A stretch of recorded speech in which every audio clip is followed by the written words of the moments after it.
Vamos ler o Salmo número 2. É um salmo pequeno, 12 versículos, e nós vamos fazer a leitura. Por que se enfurecem os gentios e os povos imaginam coisas vãs? Os reis da terra se levantam, os príncipes conspiram contra o Senhor e contra o seu ungido, dizendo: rompamos os seus laços, sacudamos de nós as suas algemas. Ri-se aquele que habita nos céus, o Senhor zomba deles.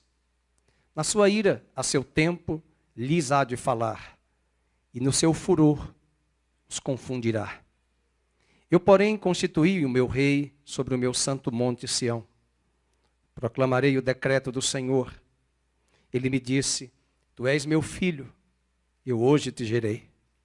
Pede-me, e eu te darei as nações por herança, e as extremidades da terra por tua possessão. Com vara de ferro as regerás e as despedaçarás, como um vaso de oleiro. Agora, pois, ó reis, sede prudente, deixai-vos advertir, juízes da terra. Servi ao Senhor com temor e alegrai-vos nele com tremor. Beijai o filho, para que se não irrite, e não pereçais no caminho. Que Deus abençoe a sua palavra, que o Senhor fale ao nosso coração em um dos salmos mais lindos da Bíblia e talvez o salmo mais citado no Novo Testamento. Deus abençoe. Pode sentar. Muito obrigado. Hoje nós vamos interromper a mensagem de mordomia que nós estamos estudando, mordomia na carta de Tiago, e nós vamos ministrar uma palavra mais de encorajamento para você, e não pode ser outra, uma palavra de encorajamento sobre a pessoa de Cristo. É Ele quem nos encoraja. Quando eu estou abatido e quando eu estou angustiado, uma das coisas que mais me fortalece na minha fé é ler as Escrituras e buscar compreender quem é Jesus. Quem é o meu Senhor? Quem é o meu Salvador? E este salmo vai trazer algumas particularidades que eu gostaria que você anotasse. Você está diante de uma mesa, a mesa do Senhor. Hoje é o primeiro domingo de maio. Nós vamos celebrar a Santa Ceia e todas as vezes que participamos da mesa, nós fazemos isto em memória do Senhor. E é em memória de Cristo que nós estamos aqui. É por causa dele. E tudo que foi escrito no Velho Testamento apontava para ele. Esse salmo, se você olhar para a sua Bíblia, a maioria das traduções não coloca a autoria do salmo. A maioria dos outros salmos, você vai encontrar que são salmos de Davi. Vocês sabem que o livro de Salmos, quem não sabe vai saber agora, é dividido em 5 conjuntos de livros. Se você for comigo para o Salmo 42, você pode ler o Salmo 42 comigo agora. Não vou ler o Salmo, mas só o título. Tá? Salmo 42. Acompanhe na Bíblia. Você que está em casa também. Salmo 42. Vocês estão percebendo que aparece livro 2 na sua Bíblia? Livro 2, do 42 ao 72. Perceberam isso? É uma segunda divisão. Até o Salmo de número 41, nós vamos encontrar, até o Salmo de número 72, aliás, 41, vamos encontrar vários salmos de Davi. 40, 41, 39, 38. Você pode voltar um pouco atrás, você vai ver 36, 37, todos de autoria de Davi. Mas se você voltar agora para o Salmo 2, não tem autoria. Nós vamos descobrir que a autoria desse Salmo 2 é de Davi, depois que lemos o livro de Atos dos Apóstolos, capítulo 4. Esse Salmo 2 que você acabou de ler, apesar de pequeno, nós vamos trabalhar hoje 4 aspectos deste Salmo que referendam sobre Cristo. Mas, por exemplo, nós vamos ter o Salmo 8, que é um salmo que fala sobre Jesus, o Salmo 16, o Salmo 22, digo amém. Salmo 22, como é que começa o Salmo 22? Deus meu, por que me desamparaste? Esse Salmo 22, está aí, versículo 1, essa frase foi a frase que Jesus disse na cruz do Calvário. Então, Davi, quando ele compôs estes salmos, que são músicas, são letras métricas, que tem uma melodia no hebraico, quando ele compôs estas letras, ele não sabia que era o Espírito de Deus vindo sobre ele, profetizando sobre coisas que haveriam de acontecer no ministério de Cristo. Se você continuar o Salmo 22, você vai perceber que a cena do Salmo 22, toda a cena, é a descrição de Jesus na cruz. Inclusive, diz assim, os cães lamberam meu sangue. Por quê? Porque Jesus não foi para a cruz, aquela cruz bonitinha que o Renascimento cultural, lá na Capela de Sistina, na Itália, pintou, né? Mostrando aquela cruz. Eu já vi cenas do filme de Hollywood, Jesus carregando a cruz na vertical e na horizontal. Mas a verdade, a cruz dos romanos era um tronco de madeira já morto. E o preso trazia a cruz horizontal, um tronco horizontal, tosco, não trabalhado, não refinado, lapidado pelo marceneiro, embora ele fosse filho de carpinteiro, mas ele traz o tronco horizontal, tosco, e os romanos colocavam esse tronco pregado nas mãos dele, aqui na região do rádio, e dos nossos ossos, aqui, esses dois ossos, aqui é o húmero, né? Aqui é o rádio, e aí você tem os dois ossos aqui, e eles colocavam o prego aqui, ele ficava fixado, e eles faziam isso no tronco, tem pregador ali atrás. Ó. E aí eles faziam isso aqui. E o Salmo 22 diz que os cães lambiam. Por quê? Porque a pele foi rasgada pelas chibatadas, né, dos romanos, que eram nas pontas de lâmina de osso, bem afiada. Então, quando eles lançavam, cortavam e rasgavam o tecido muscular. Sangue era derramado e era comum os cães passarem para lamber o sangue. Cachorro gosta de carne, seja carne animal ou humana. Então, essa cena é muito característica. Mas a grande imagem que nós temos da cruz é aquela cruz da renascença, do renascimento, né? Porque também ninguém vai colocar um Cristo na cruz, na Capela de Sistina, nu, porque era assim que os romanos faziam. Então, eles colocam uma genitália coberta por um pano branco. E, além disso, ninguém conseguiria ver a cena tão forte de todos os órgãos expostos diante dos músculos que foram rasgados. Salmo 22 também diz assim, todos os meus ossos foram contados. Então, a cena, você não vai ler agora, eu não estou pregando sobre o Salmo 22, eu deixo para você ler em casa. Tá? Então, isso é profecia, isso é profecia. Mas não foi só esse salmo. Essa música, Binho, que nós acabamos de cantar, tua bondade me seguirá, Senhor. O que é isso? Salmo 23. Tua bondade me seguirá. O Senhor é o meu pastor e Ele me seguirá todos os dias. A sua bondade me seguirá todos os dias. Então isso é uma profecia sobre Jesus como pastor. Ele disse em João 10, eu sou o bom pastor. Já outro salmo também, que você vai anotar, Salmo 23, Salmo 40, Salmo 41, Salmo 45, Salmo 68. Pastor, eu estou anotando. Salmo 69, Salmo 102, Salmo 110, Salmo 118. Todos estes salmos são profecias sobre Jesus. Hoje de manhã eu escolhi o Salmo 2. Por que eu escolhi este salmo? Porque ele tem a ver muito com o que nós estamos vivendo. Muitas pessoas pensam que nós estamos à mercê de um destino traçado por homens, por governantes, por presidentes da República. Nós estamos debaixo de um governo e de uma autoridade que emana dos céus, e esse governo é o governo do nosso Senhor Jesus Cristo. Todas as nações estão debaixo do governo de Deus.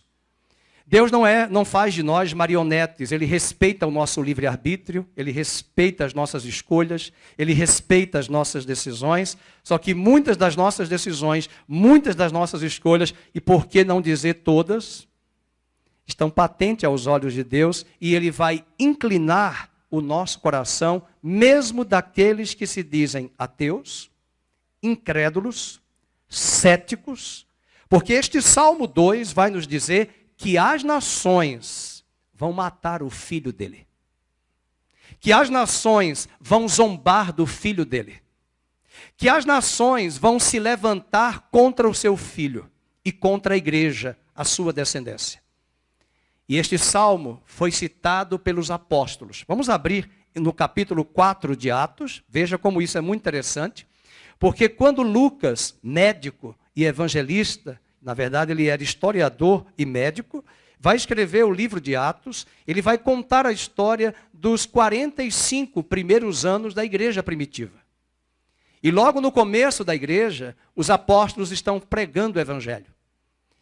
Os apóstolos não fizeram um seminário teológico em Princeton, não estudaram em Harvard, não estudaram teologia aqui no seminário presbiteriano, nem na faculdade batista, mas os apóstolos estudavam a Bíblia desde criança na sinagoga.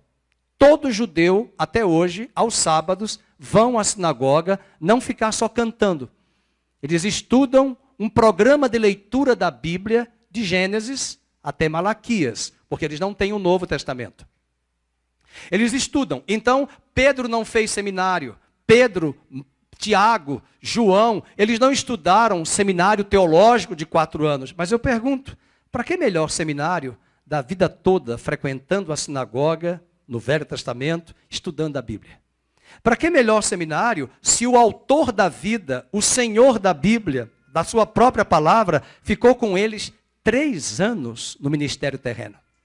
Então, quando Jesus falava das Escrituras do Velho Testamento, eles recordaram, e quando eles começaram a pregar, o Espírito Santo trouxe à memória deles os textos de Davi.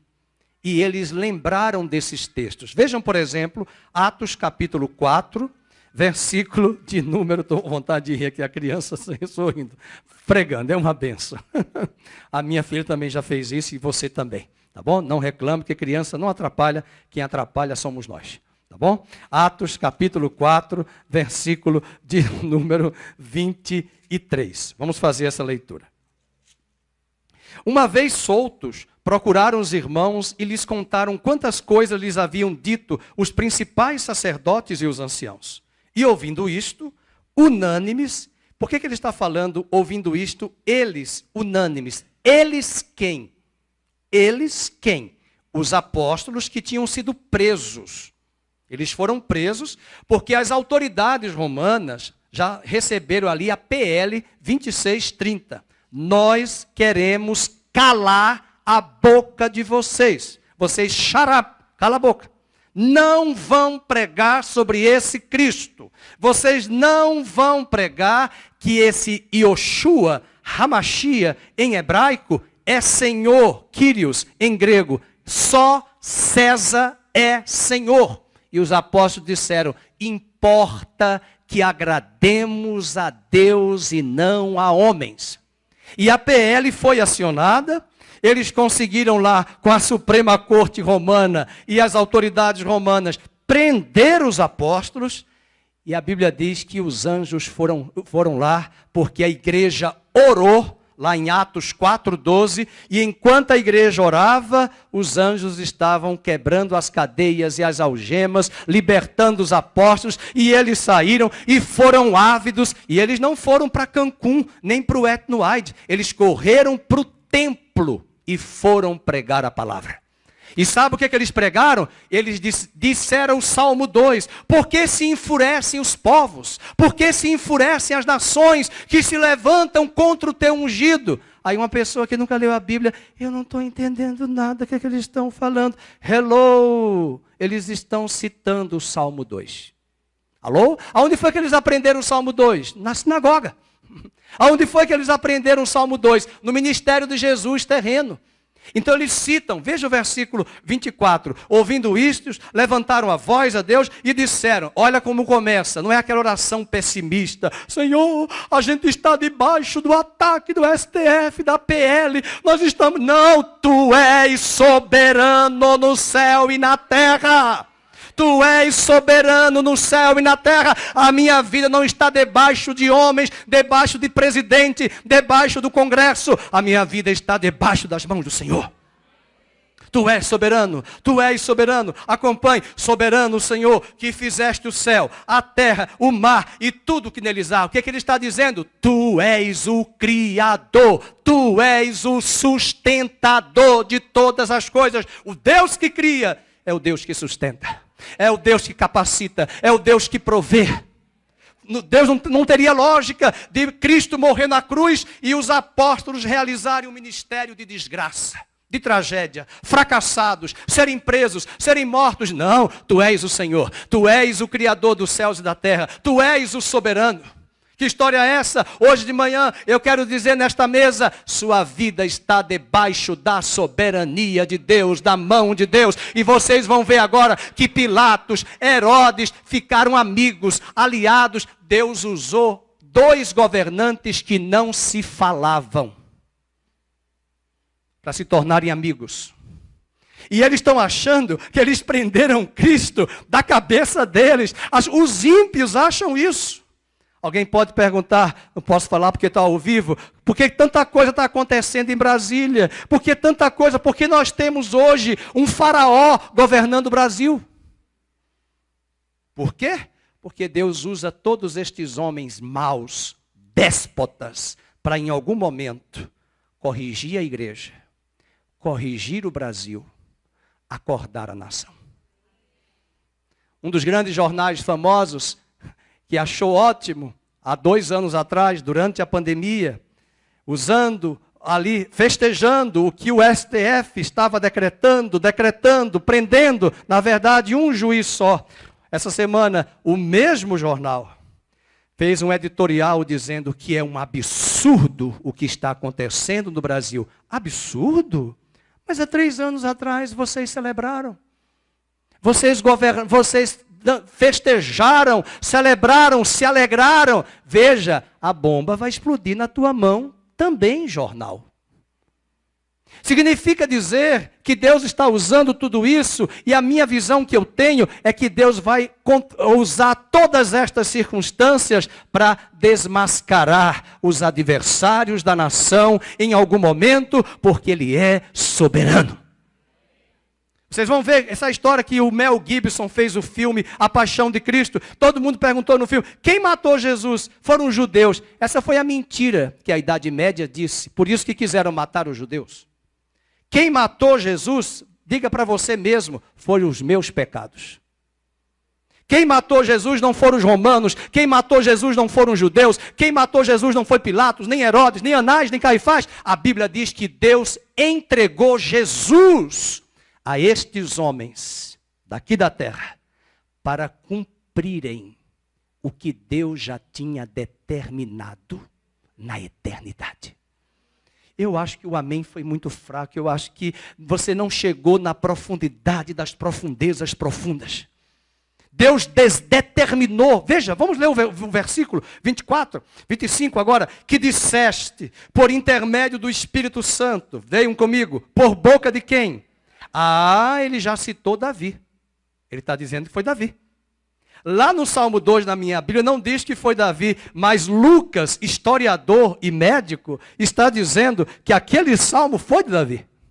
Veja o versículo de número 25. Qual foi a frase que ele trouxe? Por que se enfureceram os gentios?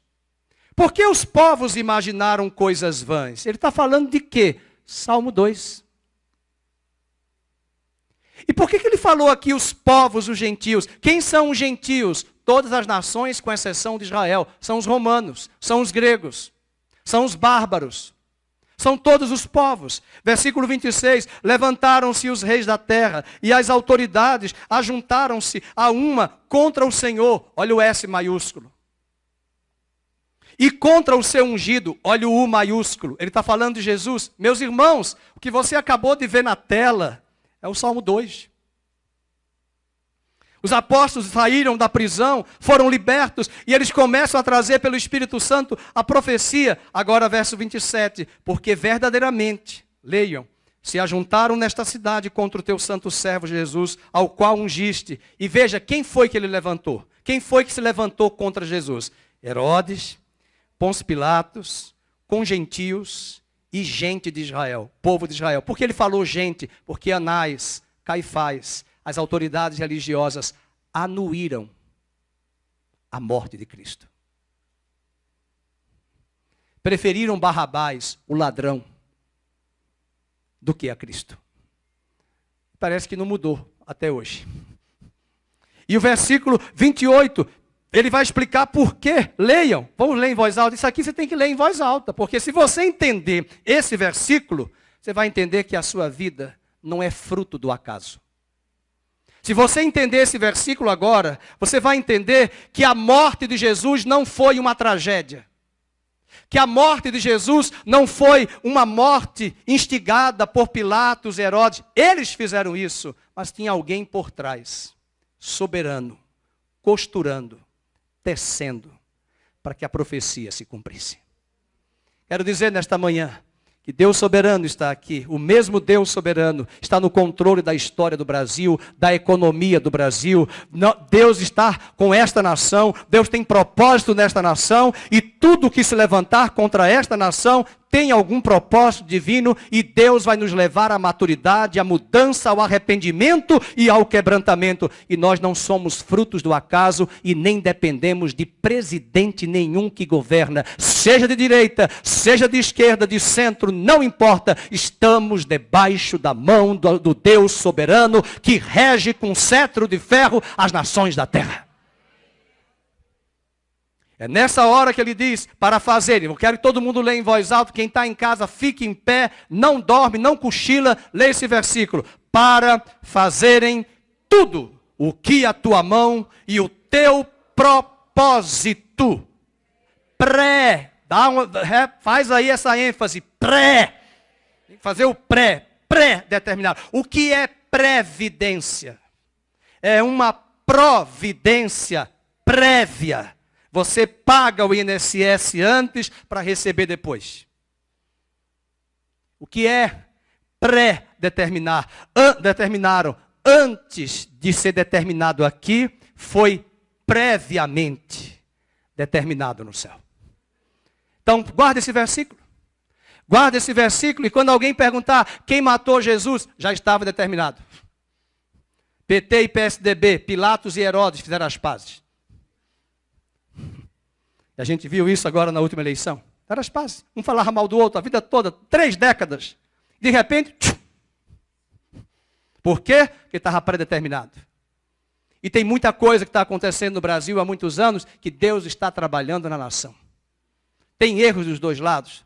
O presidente Bolsonaro, quando estava no poder, governando, que história é essa de uma pastorada estar o tempo todo frequentando o Palácio do Planalto, Congresso Nacional?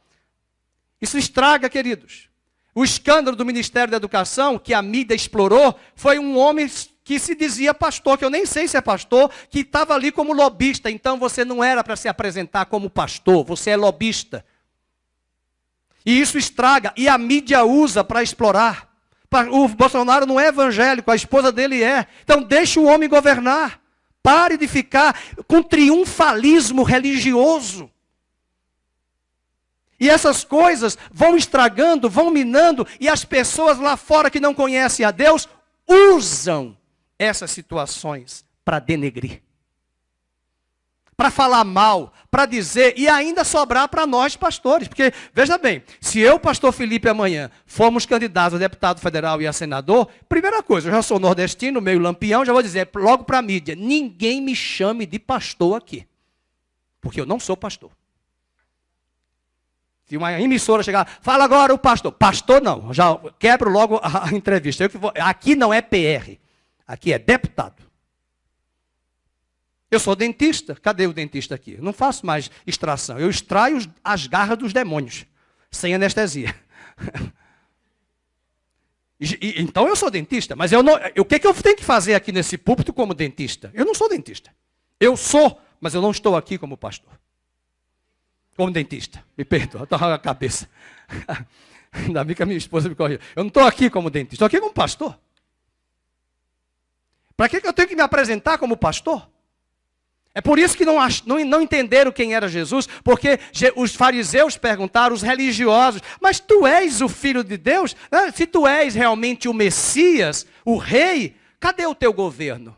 Porque eles queriam um governo de Jesus a priori, para arrancar Pilatos e Herodes. O que Jesus quis dizer, tem um governo que governa você há anos. Pecado. É muito fácil dizer que o mal, o demônio é Pilatos, o demônio é Herodes. O demônio está aqui. A natureza do pecado está aqui. E o que os religiosos queriam, eu quero um Messias, eu quero o rei, cadê o cetro dele? Cadê a coroa dele? Não tem coroa. Ele disse, o meu reino começa dentro de vós. Um dia o meu reino será visível. Aleluia. Mas tem um tirano que mora aí dentro. Tem um tirano que mora aí dentro de vocês. É o pecado. Então Jesus está falando dessa soberania, e os apóstolos estão usando agora, e o versículo 28, vamos ler de novo, que agora até hoje à noite eu vou dar um beliscão nordestino em alguns irmãos, 2 horas da manhã, para dizer, diz o versículo. Qual é o versículo? Vamos, para fazerem tudo o que a tua mão e o teu propósito predeterminaram. Então chega, para por aí. A morte de Cristo não foi acidental. A morte de Cristo não foi o acaso. E se você junta esse versículo, tem um outro melhor ainda, que eu acho fantástico. Eu estava procurando aqui na hora do louvor. Veja aí, Atos 2, versículo 23. É interessante, enquanto Pilatos e Herodes e a multidão está dizendo, crucifica-o, crucifica-o. Eles não sabiam que Deus já tinha dito, eu vou mandar vocês matarem o meu filho. Eu vou mandar vocês crucificarem. Olha Atos 2, 23. É o sermão de Pedro, ao qual, porém, Deus ressuscitou, aliás, 23, sendo este, Jesus, entregue, vamos ler, pelo determinado, o que é designo? Design. O que é design? Desenho, esboço. Cadê o bonequinho do Super Mario? Mario 1, Mario 2, eu jogava aquele jogo, mas alguém desenhou o primeiro. Antes do Mario chegar, alguém desenhou o Super Mario. Essa semana a Mônica fez 60 anos, o Sansão da Mônica. A Mônica, e aí o prédio lá de São Paulo, belíssimo, da Paulista, colocou o Sansão. Nem sabia que era, nem lembrava mais do Sansão. Eu li tanto a Mônica, colocou o Sansão, do tamanho dessa plataforma, no prédio da Paulista. Aí as pessoas passam, que Sansão é esse aqui? 60 anos da personagem Mônica, do Maurício de Souza. Então aqui, quando a gente olha para essa questão do design, ou seja, por favor, eu estou me esforçando para você entender que Cristo, quando veio à Terra e morreu, aproximadamente no ano 28 depois de Cristo, quando ele morreu, aquela morte já tinha sido desenhada, design. E veja a outra palavrinha, pré-ciência. Sabe o que é isso? Corte a palavra. Eu digo para os meus alunos, quando tiver um palavrão grande em inglês, em português, quebre. Prévio, ciência, conhecimento prévio. Ou seja, vocês estão matando Cristo? Hello. Eu já tinha desenhado essa morte. Eu já tinha o conhecimento prévio. Você agora vai passar mal, respire fundo, não tem Rivotril. Apocalipse 13:8 diz assim, hello, o Cordeiro de Deus foi morto antes da fundação do mundo. Alguns já entenderam, mas outros não entenderam, eu vou dizer de novo. Põe aí, pelo amor de Deus, Apocalipse 13:8. Porque tem gente que é Tomé, tem que ler para crer. Alguns é para ver para crer, outros é ler para crer. Vamos ler? Apocalipse 13:8. Está falando da besta do anticristo. E adorá-la-ão todos os que habitam sobre a terra, aqueles cujos nomes não foram escritos no livro da vida do Cordeiro. Aí, que é esse que? Pronome relativo na gramática. O que é que? Substitui pelo Cordeiro. O qual? Leio? Vamos? O qual foi morto. Quando ele foi morto? Então, respire fundo. Mas não foi 2000 anos atrás que ele morreu? Não foi 2000 anos? No calendário ocidental? No calendário do Papa Gregório, que nós temos, 2023, há 2023 anos atrás, ele nasceu? Sim. Perfeito. Mas, todavia, entretanto, porém, dizia Einstein que esse é o nosso cronos, tempo medido. Mas na eternidade não tem tempo, não tem cronos, é kairos. O tempo de Deus agindo nos homens, mas na eternidade é como diz a palavra, de eternidade a eternidade, tu és Deus. Na eternidade, antes dele criar Adão, ele já sabia que Adão pecaria e que ele enviaria o seu filho, o último Adão. E o último Adão um dia viria e entraria no tempo dos homens. E esse tempo seria há 2000 anos atrás. Só que para Deus, leiam, ele morreu quando? Aí quando ele morreu, Pilatos, Herodes, Anás, Caifás e a multidão, eles acharam que eles mataram. Mas na verdade, eles cumpriram o que Deus já tinha determinado. Falado isso, agora eu vou começar a pregar os 4 pontos. Muito bem, tá bom? É que tem muita gente que quer entender o Evangelho, mas não quer ouvir a palavra, e você não vai entender as coisas de Deus em 5 minutos. A primeira reflexão que eu trago aqui, são 4 aspectos do Salmo 2. Vamos voltar para o Salmo 2. Primeiro é a conspiração. Agora vai ser mais rápido, porque você já ouviu tudo que eu tinha dito do Salmo 2 em vários aspectos. Primeiro, a conspiração da terra. Está no verso 1 ao 3. Rapidamente vejamos. Verso 1. Por que se enfurece os gentios? Coloque aí, fúria. Fúria. Por que a fúria contra Cristo? Porque eles quiseram matar Cristo. Eu pergunto, por que as pessoas fazem chacota de você? Porque você abraçou a Cristo. Por que as pessoas se levantam contra você quando descobrem que você é crente em Jesus? Porque a fúria não é contra você, é contra aquele que está em você, que é Cristo. Então, a mesma palavra destinada a Jesus, e o apóstolo Pedro, Tiago, João, eles se levantaram e disseram, por que se enfurece os gentios? Eles estão citando o Salmo 2. A fúria. Segundo, as imaginações vãs, versículo 1 também, a parte B. Por que os povos imaginam coisas vãs? São tão vãs que eles achavam que matariam Cristo na cruz. Meus irmãos, eu não desejaria nem para o meu pior inimigo a morte de cruz. É uma morte lenta.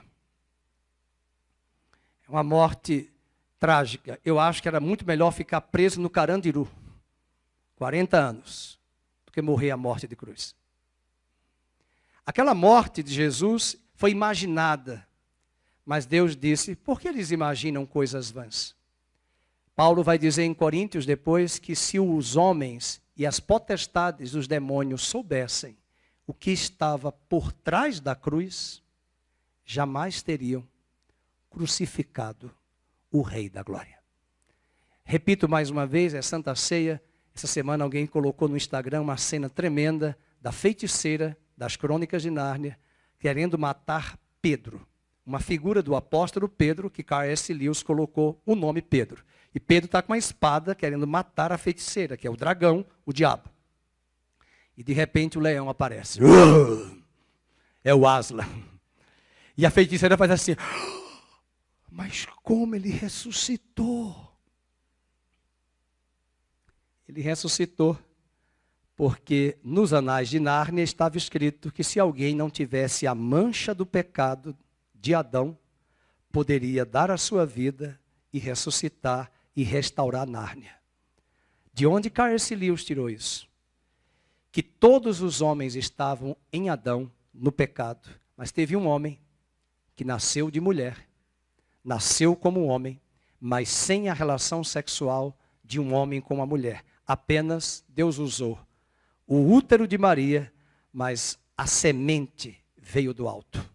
Não teve ovário, não teve óvulo de Maria, não teve espermatozoide de José, mas ele nasceu de uma mulher. E esse homem nasce, cresce como homem, vive como homem, foi tentado em tudo como homem, mas não pecou. E ele vai para a cruz, e antes de ir à cruz ele diz, quem de vós me acusa de pecado? Alguém pode dizer isso aqui hoje de manhã? Eu não tenho pecado nenhum, a começar de mim. É um mentiroso. Todos nós somos pecadores. Mas agora Jesus disse, quem de vós me acusa de pecado? E aí ele diz, vem aí o príncipe deste mundo, mas ele não tem nada em mim. Eu posso dar a minha vida e eu posso reassumir a minha vida de volta, porque esse mandamento eu recebi do meu Pai. Aleluia. Ele pode dar a sua vida. E agora, no Salmo número 2, ele está falando da fúria, das imaginações, versículo 2, de uma grande oposição aberta contra Deus e o Messias. Veja o verso 2. Os reis da terra se levantam, porque ele falou reis, governantes. Quem são os governantes que se levantaram? Anote aí na sua Bíblia. Pilatos, Herodes, César, Anás, Caifás. Os governantes. E esses governantes que se levantam trazem uma oposição aberta. Inclusive, o verbo levantar-se na Septuaginta significa preparar-se para a guerra. Eles estão se preparando para a guerra. E nós estamos enfrentando essa guerra há 2000 anos atrás. Se levantaram contra Cristo. Se levantaram contra os apóstolos. E agora estão se levantando no mundo inteiro contra tudo que é de Cristo, o cristianismo. Eu acho impressionante como hoje até perseguição dentro de escolas confessionais cristãs. Você tem professores que são contra Cristo em escolas confessionais cristãs. Tem professores que estão nas escolas confessionais particulares e são adeptos de ideologias contrárias à palavra. Isso se chama guerra. Se você disser para mim que não está sentindo essa guerra, eu vou mandar você ir para Marte. Porque essa guerra está sem precedentes em todas as áreas.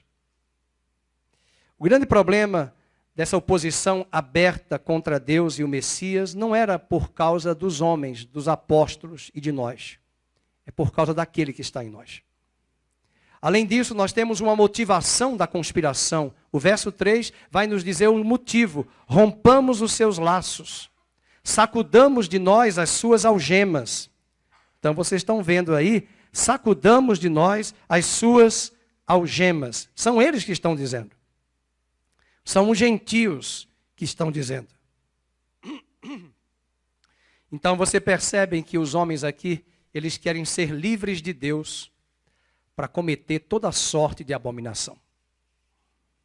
Um dos grandes problemas do ateísmo, o ateísmo não é uma questão intelectual. É uma questão moral. Pode perceber que as pessoas que têm mais prisões na mente pela vida intelectual, elas se acham muito donas de si mesmas pelo intelecto brilhante. A moral delas é lá embaixo. Abra sua Bíblia em Romanos 1,18. Talvez nem precise abrir, vamos colocar na tela Romanos 1,18. Ali você vai ver o que é que Deus pensa desses homens que se acham intelectuais ao ponto de acharem que não precisam de Deus. A ira de Deus se revela do céu contra toda impiedade e perversão de quem? De quem? Dos homens que detêm a verdade pelo quê? O que tem a ver verdade racional, absoluta, pela injustiça? Porque quando eu faço injustiça, eu sou um ser imoral.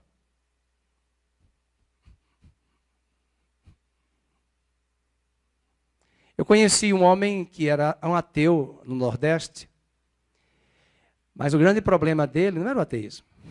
O ateísmo ele já defendia. Ele acabou a vida dele com um cigarro. O cigarro levou ao vício, que perdeu a família, a esposa e os filhos, e se comportou de uma forma imoral em várias áreas da vida, quase como que um animal. Tanto conhecimento intelectual e tanta imoralidade em suas ações. Portanto, o ateísmo é uma questão, não é uma questão intelectual, mas moral. E é por isso, vamos para o verso 19 de Romanos 1, 19. Porquanto o que de Deus se pode conhecer é manifesto entre eles. Mais um versículo à frente, pode avançar. Porque, outro 21, eu estou atrás do versículo que diz que Deus os entregou a um sentimento reprovável. Porquanto, tendo conhecimento de Deus, não glorificaram como Deus, nem lhe deram graças, antes se tornaram nulos em seus próprios raciocínios. Verso 22. Inculcando-se por sábios, tornaram-se, e o próximo versículo, e mudaram a glória de Deus, de um Deus incorruptível, em semelhança da imagem do homem corruptível. 24. Por isso Deus, olha o verbo, leiam, entregou tais homens ao quê? À imundícia. Como quem diz, não me queres? Não quero o meu conhecimento, a minha revelação? Pode fazer o que você quer. Eu te libero. Pode ser que lá na esquina eu te encontro, se você se voltar para mim. Mas você vai ser entregue às suas... Ele não está dizendo que vai entregar os homens aos demônios. Leia a Bíblia. Pelas concupiscências. Quem mandou você postar no Instagram, faça o que o teu coração segue, te pede. Quem mandou você curtir aquele Instagram? Eu fico lá procurando saber quem curtiu da igreja, aquela frase de algumas vezes assim, siga o teu coração. Deixa eu ver quem curtiu aqui da igreja Nova Vida. E se você diz, siga o teu coração, você acabou de ler que o teu coração é corrupto. Que o teu coração vai cobiçar e desejar as coisas da carne. Alguns é na área do sexo, da bebida, da prostituição, da depravação, da mentira, do cinismo, da cachaça, da embriaguez, da pornografia, do palavreado frívolo, dos palavrões na boca, pensamento sujo, da malícia, da maledicência. Está tudo isso impregnado no coração. E você diz, siga o teu coração. Está louco, hein? Nosso coração é mau, queridos. Nosso coração é corrupto. E quando o homem diz, Deus não existe, não quero saber, ok, você é Deus. Você está dizendo, eu não quero as rédeas de Deus, eu mando no meu próprio corpo. Viram as frases das feministas contemporâneas? Corpo meu, regras são minhas. Ou seja, quem manda sou eu. Vai estudar biologia, volte para a escola. Está faltando o Fundamental 2 de Biologia e Ensino Médio. Porque nenhum feto é prolongamento da mãe. Eu sou A positivo, minha esposa é B positivo. O sangue da Fernanda puxou o meu, A positivo. Se fosse prolongamento, todo feto teria o mesmo sangue da mãe. E quando você diz as regras são minhas, não. Foi o Criador que estabeleceu que é da mulher que vai vir o procriar. As regras, quem estabeleceu foi o Criador. Como é que o seu carro é da Honda e você vai consertar na Volkswagen? Você é bipolar? Você surtou? Você comprou um carro zero na Volkswagen. Você vai levar para a Fiat depois de 3 meses. A peça está na Volkswagen, não é na Fiat. E assim nós fazemos quando nós quebramos as regras em nome de Deus, seguindo o nosso próprio coração. Eu vou criar as regras. Então está falando da motivação. Vamos agora para o segundo aspecto do Salmo 2, o riso do céu. Os homens estão zombando de Deus. Os homens estão dando risadas de Deus. Matamos o único filho de Deus. O diabo deve ter feito uma festa na boate chamada Hell. Hell é inferno, em inglês. Desceu lá no Hell, no inferno. Pegou todas as garrafas de uísque, vodka e devem ter dito, matamos o único filho de Deus, nós matamos. Só que João 12, verso 24, pode colocar esse texto na tela. Jesus disse,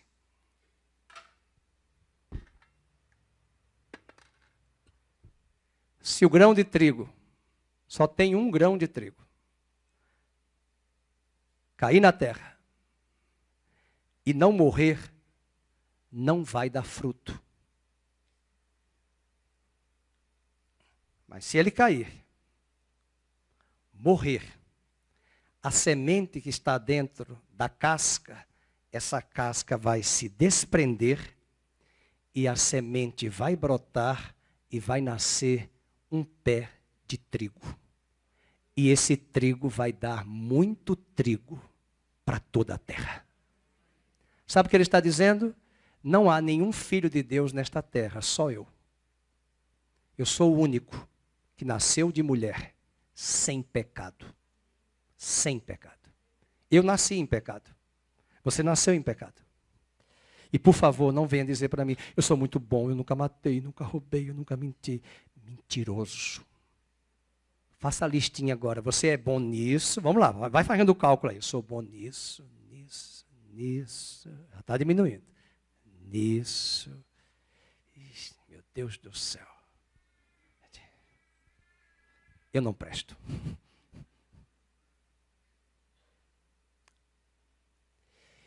E dos 10 mandamentos do decálogo, Deus já deu logo uma risada. Se vocês cumprirem os 9 e errarem um, anula tudo. Ninguém consegue. E Jesus deu a fórmula. Ele disse, sem mim, nada podeis fazer. Por exemplo, a Catarina não consegue perdoar o Dejair. Aí ela vai chegar para mim, pastor, eu não consigo perdoar meu marido. Eu vou dizer para ela, tome posição. Diga para o seu marido, para Deus, Senhor, eu não consigo perdoar o Dejair na minha força. Perdoar, pastor, não é um sentimento. Eu vou dizer para a Catarina, perdoar não é um sentimento, é uma decisão. Deus perdoou você de todos os seus pecados, perdoe ele. Ah, eu não consigo. Eu também não consigo. Mas o amor de Deus em você vai constrangê-la a perdoá-lo.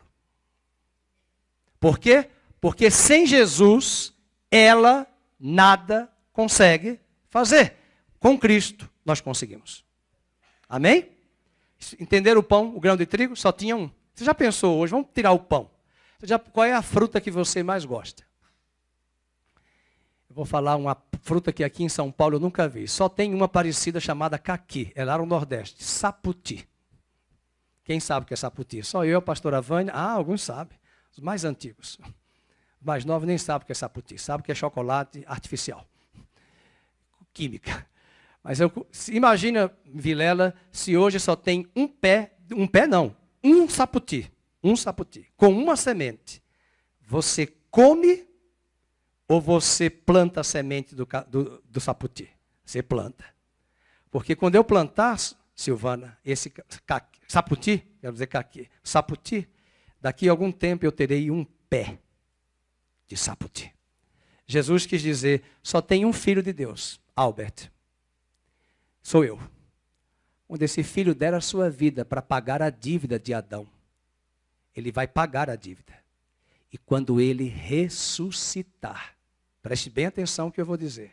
Quando Jesus nasceu do ventre de Maria, mas não do óvulo dela, João 3,16 diz assim, vamos ler? João, põe na tela, 3,16. Porque Deus amou o mundo de tal maneira que deu o seu filho, e esse Salmo número 2, o pai vai dizer para o filho, tu és, depois que ele ressuscitou, tu és meu primogênito, eu hoje te gerei. Diga essa frase de novo. Tu és meu mas não era unigênito? Até morrer. Entendeu, Albert? Ele está pensando. Ele não era unigênito até ele morrer. Ele era o único. Mas quando ele morreu, ele se tornou na cruz filho do pecado. Ele se tornou você, eu, pecado. Ele tomou a nossa morte. Como é que diz o Salmo 22? Deus meu, por que me desamparaste? Por que o Pai desamparou Jesus? Porque quem está na cruz é o pecado. Ele tomou o nosso lugar. E ele levou a nossa morte. Ao levar a nossa morte, ele pagou a nossa dívida. Agora, quando ele ressuscita, vamos ler o Salmo 2. O versículo 2 diz, o riso do céu, versículo 2 não, versículo 4, leiam, ri-se aquele que habita nos céus, o Senhor zomba deles. Ah, irmãos, o Senhor está rindo de Brasília. O Senhor está rindo de certos faraós. O Senhor está rindo de certos homens que acham que mandam e desmandam no Brasil. O Senhor dá um riso, ele diz, o Senhor ri. O versículo 4 diz, o Senhor zomba deles. Sabe o que isso quer nos dizer? Que Deus reage com humor e desdém a toda conspiração humana contra a obra divina. Sabe o que isso quer dizer? Que o braço da carne não pode desafiar o braço onipotente de Deus e abalar o seu trono. Deus confunde os sábios. Deus confunde os homens. E os céus vão triunfar sobre os arrogantes. Vamos ler Colossenses 2,15, um dos textos que nós cantamos aqui, uma das músicas mais antigas. Ele despojou os principados. Leiam. Ele despojou as potestades, publicamente, e os expôs ao desprezo, triunfando deles na cruz. Essa é uma imagem romana que Paulo tirou dos soldados romanos. Quando Roma conquistava um território, amarrava todos os soldados estrangeiros em corda e eles desfilavam em Roma nus, despidos. E sabe quem ia na frente? O chefe principal, o rei que foi conquistado. Então imagina a cena em Roma, os romanos vendo os soldados dominados e conquistados de outros povos, o seu chefe mor na frente, pelado, acorrentado, e os romanos fazendo isso. E nas mãos dos soldados romanos, a espada dos inimigos, o cetro dos inimigos, as riquezas dos inimigos. Agora vamos aplicar a cena de Paulo. Quando ele ressuscitou. Ele destronou dos céus os principados e as potestades e os demônios que governavam os homens, que dominavam os homens. Tirou deles a chave da morte e a chave do inferno e triunfou sobre eles na cruz. E os despojos, as vidas humanas que éramos nós, ele arrancou das trevas e os transportou para o reino do Filho do seu amor. O inferno foi envergonhado. É lógico que você já deve estar especulando, mas tem assim de pessoas, está assim de pessoas lá fora dominadas, mas eu estou me referindo não a todos, mas aos eleitos, que Deus vai resgatar em cada geração. Aqueles que são de Deus, a Bíblia diz, Jesus falou que o meu Pai me deu, ninguém toma da minha mão. Não vem? Deus vai te pegar. Você não vem não? Deus vai te pegar. Eu falo isso para algumas pessoas. Eu não quero não, Deus vai te pegar. Meu irmão se converteu assim, a gente se converteu, o pastor Avânia foi lá na Barra de São Miguel, falou para o meu irmão mais velho, ele deu aquela risadinha. Aí a pastora Avânia baixinha pegou o dedo indicador, colocou na testa deles assim, daqui a um ano eu venho aqui e você vai estar pregando em todas as rádios e evangelizando. Um ano depois, ele se converteu no meio de uma crise de uma overdose de droga. Clamou a Jesus na latrina. A droga deixou aquilo que estava como é que chama? Em Jacó. Jacó não teve um problema no nervo ciático? Foi a espada de Deus no nervo ciático. Não foi nada de, como é que chama aquele vírus? Herpes, zoster. Nada, foi a espada de Deus aqui, ó. Pá! Aí ele ficou puxando. E o meu irmão ficou com um problema na fala. Mas quando ele estava na latrina, no banheiro, vomitando, tentando pedir, ele disse, se o Deus do meu irmão, que sou eu, existe, arranca essa droga de mim, eu vou te servir. E ele conta que uma mão abriu a boca dele sem machucar. Ele sentiu algo de fora entrando e a droga saiu. Ele ia morrer ali, irmãos. Meses depois, a pastora Vânia vai de férias para Maceió. Onde é que ele está pregando? Na rádio. Dando testemunho. Dando testemunho. E a pastora deu logo a Bíblia para ele. Quando ela deu a Bíblia, ele deu aquela risadinha sarcástica. Sabe o que diz o Salmo 2? Deus ri. E quem ri por último, ri melhor. Não está escrito isso, mas diz que ele ri. Deus ri, mas não está escrito que ele ri por último, ri melhor. Mas a risada dele é melhor. A risada dele é séria. Significa dizer que o riso de Deus reage com humor e desdém a nossa conspiração contra ele. Veja o versículo 4. Ri-se aquele que habita. Versículo 5. Na sua ira, a seu tempo, lhes há de falar. Irmãos, há muita gente querendo a justiça de Deus no Brasil. Se Deus fizer a justiça no Brasil hoje, morre todo mundo. Mas a ira dele, quando vier, ela virá a seu tempo.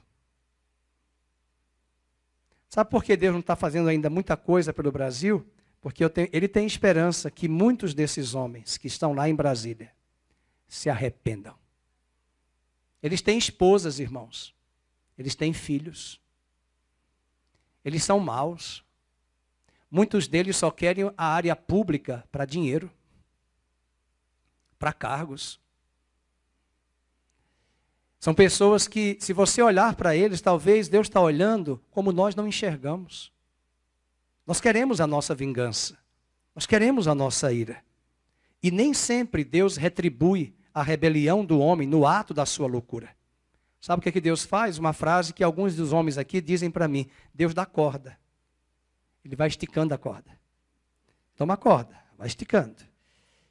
Pode ser que um dia a corda arrebente.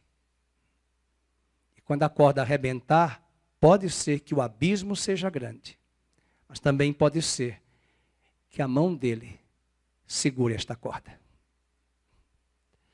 E o pior é como diz Hebreus 12, pior coisa é cair nas mãos de um Deus vingador. E nós temos pedido muito a Deus a justiça. Eu não gosto de falar essas coisas porque tem muitos cristãos que são imaturos. Mas eu tenho orado por todos eles. Os maus. Você já pensou, eu não vou citar o nome, um dos ministros que está governando o Brasil unilateralmente na Suprema Corte, um dia chegar nesse púlpito e dizer os seus pecados e se arrepender? Isso é evangelho, irmãos. O evangelho tem poder. Eu contei para um irmão lá fora na igreja, na hora do cafezinho, há 2 domingos atrás, que 2 diáconos de uma igreja batista na África do Sul não se bicavam. Tem tanta história de diácono, né, irmãos, para a igreja. E esses 2 irmãos, na minha opinião, eles não eram convertidos, nem eram irmãos. Estavam na igreja só por status. Um deles tinha inveja do outro. O pastor o promoveu a uma função que ele gerou inveja no coração do outro. Sabe o que ele fez, o outro invejoso? Foi num centro de feitiçaria, muito comum em África. Levou a foto. Pegou o bruxo, pediu a oferta, a oferenda, animais, e a foto do diácono foi colocada no altar. O feiticeiro pegou uma faca, cortou a foto no meio. Quando ele cortou a foto do meio, em cima de um vidro, saiu sangue. Você pode dizer, é mentira. Quem vem da alta feitiçaria sabe que isso não é mentira. Se você não crê, eu respeito. Eu nunca vim, mas eu convivi com pessoas que vieram à igreja e se converteram dessas práticas. Aqui no Brasil, eu só conheci 2 pessoas. Quando ele terminou o feiticeiro, ele disse, pronto, a lição está bem feita. Fique tranquilo, o trabalho está consumado. Horas passaram, quando ele chegou em casa, a esposa disse, arrume-se. O pastor acabou de ligar dizendo que fulano morreu de hemorragia interna no abdômen. Ele guardou, ele foi para o velório, sepultou o pseudo amigo, que não era amigo, era inveja, ele queria o cargo dele. Depois de 20 anos, um grande pastor veio fazer, o Reinhard Buck, veio fazer uma cruzada evangelística na África. Esse pastor pregou, chamou a igreja ao arrependimento. Aquele homem veio 20 anos depois no altar e disse o seu pecado e pediu perdão à igreja, porque ele não apenas mandou matar o diácono, ele também trouxe um pecado contra o corpo de Cristo. Uma história pesada. Eu não conhecia os personagens, mas eu li no livro essa história depois que esse grande avivalista esteve presente. Sabe o que isso nos mostra? Que Deus não trouxe juízo para matar esse irmão, mas deu a oportunidade a ele de se arrepender. E na minha leitura, talvez os dois nem eram convertidos. E a experiência de avivamento trouxe um coração compungido a ele, para não trazer a ira. E nós, às vezes, olha para o Salmo, versículo número 5, na sua ira. Às vezes nós queremos a ira. O terceiro ponto é a vitória do Messias. Veja o verso 6 ao 9. Eu, porém, constituí o meu rei. Por que ele diz eu, porém, a conjunção adversativa? Porque eu tenho um plano para se cumprir, e esse plano é o meu filho que será rei, sacerdote para sempre. Sobre o meu monte, santo monte Sião, proclamarei o decreto do Senhor. E ele, agora, é Jesus dizendo para o Pai. E ele me disse, leiam, tu és meu filho, eu hoje te gerei. Nós temos dois aspectos aí na vitória do Messias. Anote, verso 6, o reinado do Messias. Verso 7, a filiação do Messias. Tu és o meu filho, eu hoje te gerei. Meus irmãos, dá uma olhada agora em todas estas passagens que eu vou mostrar. Mateus 3,17. Mateus 3,17. Rapidamente. E uma voz disse, esse é o meu filho amado. Agora na transfiguração, Mateus 17,5. Na transfiguração, leiam. Falava-lhe ainda, este é o meu filho amado, em quem me comprazo. Atos 13:33. Atos 13:33. Veja o que Lucas está dizendo. Tu és meu filho, eu hoje... De onde Paulo tirou essa frase? De onde Paulo tirou essa frase? Do Salmo 2. Ele está falando de Jesus. E agora o versículo de Hebreus 1:5. Hebreus 1:5. Vamos ler? A mesma frase. A mesma frase. Pois a qual dos anjos disse jamais, tu és meu filho, eu hoje te gerei. Significa dizer que lá na cruz do Calvário, Jesus perdeu a filiação. Ele perdeu a paternidade de Deus. Ele se tornou pecado. O pai deu as costas para ele. Deus meu, por que me desamparaste? Mas quando ele ressuscitou, o pai disse para ele, tu és meu filho, eu hoje te gerei. Uma pausa. Deus não gera Deus. Ele gerou Cristo, o último Adão. Porque o primeiro pecou. E ele pagou a dívida na cruz do primeiro Adão.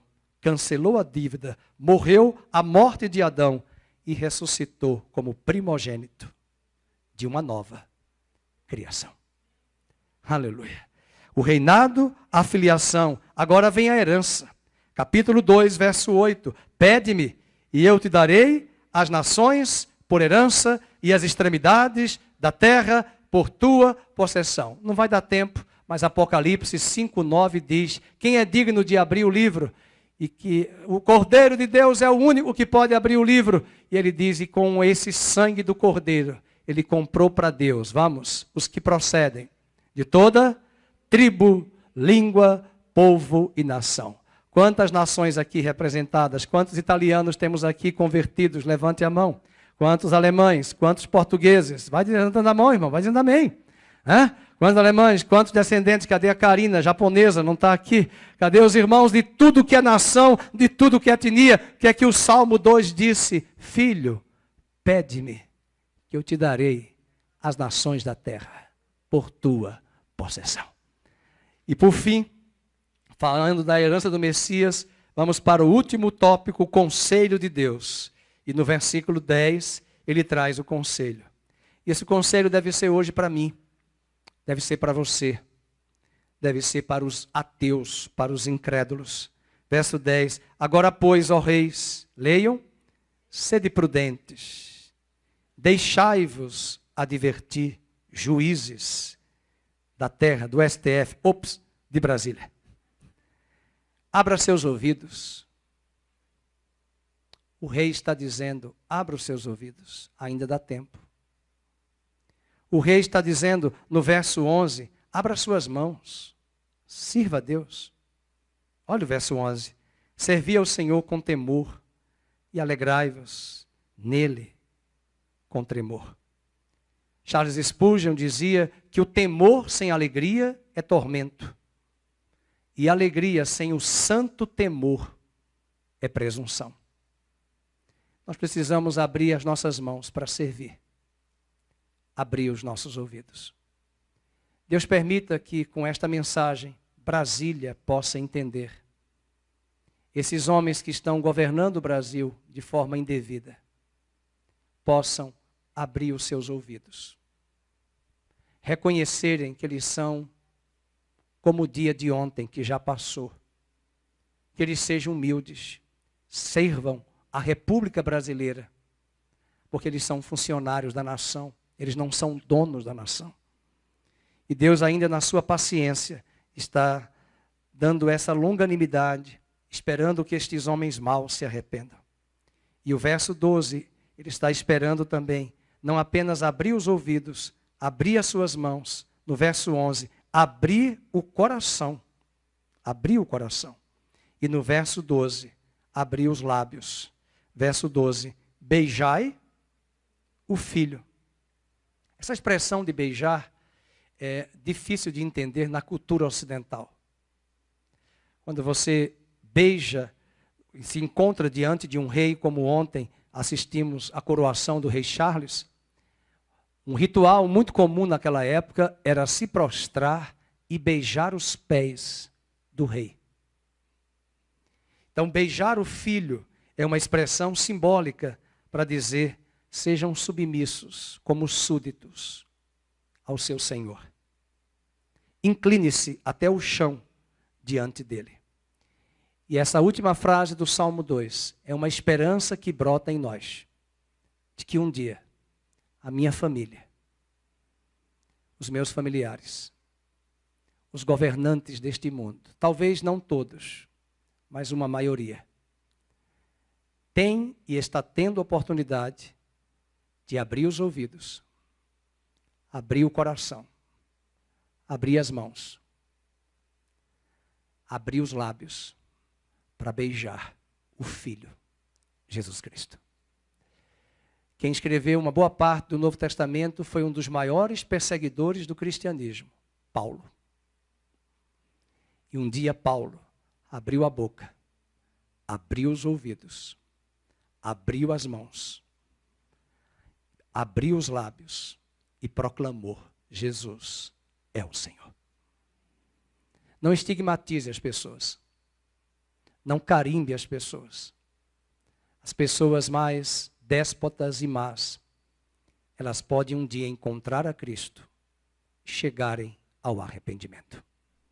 O Salmo 2 descreve para nós essas 4 etapas importantes. Primeiro, vamos lembrar, a conspiração da terra, o riso do céu, a vitória do Messias e, por fim, o conselho de Deus para os homens e para as nações.